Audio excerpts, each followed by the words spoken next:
కేరళలో కాంగ్రెస్ సారథ్యంలోని యూడీఎఫ్ విజయకేతనం ఎగురవేయడంతో ఇప్పుడు అందరి దృష్టి తదుపరి ముఖ్యమంత్రి ఎవరన్న దానిపైనే నెలకొంది.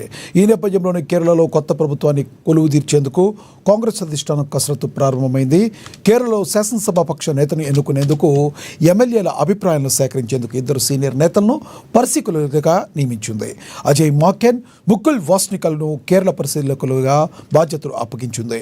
వీరు త్వరలోనే తిరువనంతపురం వెళ్లనున్నారు. అక్కడ గెలిచిన ఎమ్మెల్యేలతో విడివిడిగా సమావేశమై వారి మనోగతాన్ని తెలుసుకుంటారు.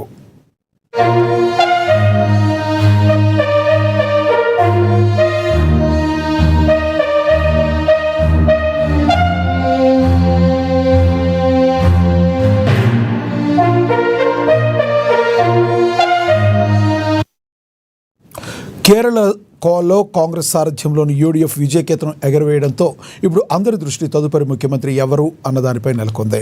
ఈ నేపథ్యంలోనే కేరళలో కొత్త ప్రభుత్వాన్ని కొలువు తీర్చేందుకు కాంగ్రెస్ అధిష్టానం కసరత్తు ప్రారంభించింది. కేరళలో శాసనసభ పక్ష నేతను ఎన్నుకునేందుకు ఎమ్మెల్యేల అభిప్రాయాలను సేకరించేందుకు ఇద్దరు సీనియర్ నేతలను పరిశీలకులుగా నియమించింది. అజయ్ మాకెన్, ముకుల్ వాస్నికల్ను కేరళ పరిశీలకులుగా బాధ్యతలు అప్పగించింది. వీరు త్వరలోనే తిరువనంతపురం వెళ్లనున్నారు.